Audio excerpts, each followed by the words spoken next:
In this tutorial, I'm going to show you how to do the boundary marking in Pratt and how to enter the appropriate conversational speech act codes. So to start, I'd go to the website and look at some initial information here. So we'll go into the wiki to the survivor study page and go down here to the links and click to boundary marking conversations. Click this link here. All right, a couple of things to bring to your attention. If you want to download Pratt, you can go here to this link, and for Mac users, make sure you use version 5.3.14, but this is the version that's downloaded and installed on the computers in the lab. Right this bit here, criteria what speech utterances should be bounded. There are 5 major types, and we discussed these, but I would like you to familiarize yourself with these various speech utterance types and the associated codes.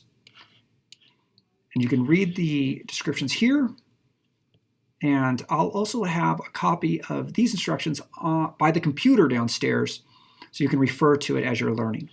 And another important bit of information here to understand are the keyboard shortcut keys. And those will just make your life so much easier if you get familiar with how to use these keys, and I'll demonstrate their use within Pratt. All right, let's go to Pratt. Let's select the audio file and the text grid file to go to view and edit. All right. First thing to notice is that there's 2 channels, channel 1, channel 2, and those correspond to participant A, participant B in the conversation.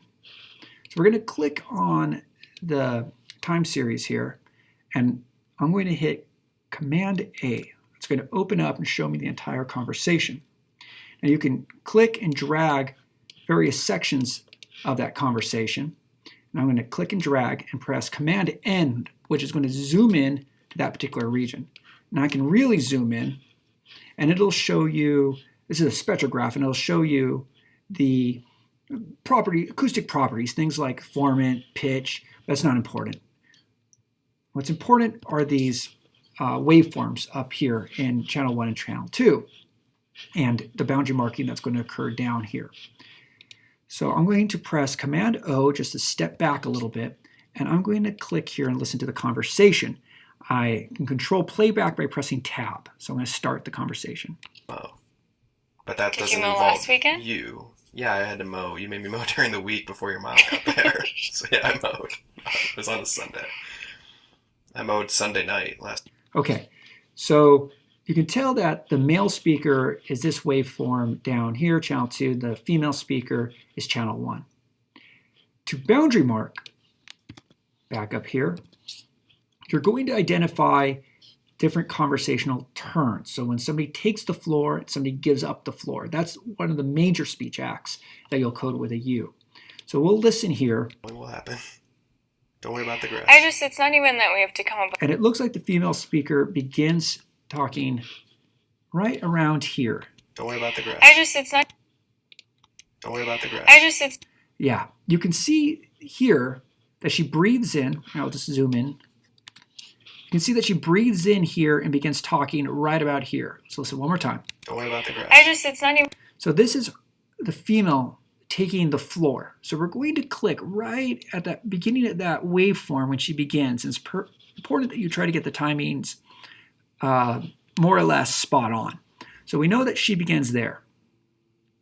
We'll go down here, and there's these 2 circles.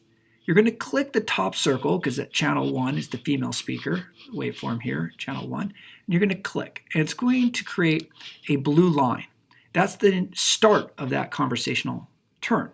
And we'll listen here. Don't worry about the grass. It's not even that we have to come up with a set schedule for us to like do certain chores at different times, but like just little stuff like when you put your dishes in the sink, just like put them in the dishwasher instead of putting them on the counter.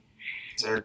Okay, so we can see here, this is the conversation about the dishes. Stuff like and she on the continues. counter.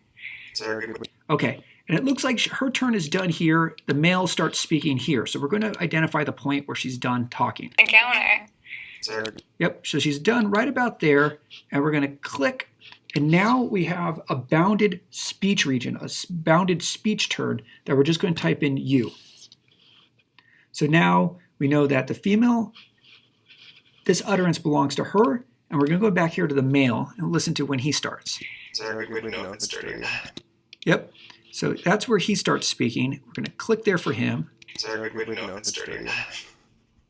Yeah, you open it and you look. All right, and he's done talking here. Put a U, and she begins talking. There's a bit of a pause, Yeah, you open it and you look.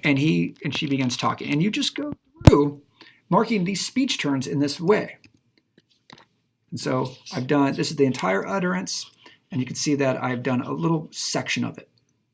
All right, that's the end of this tutorial.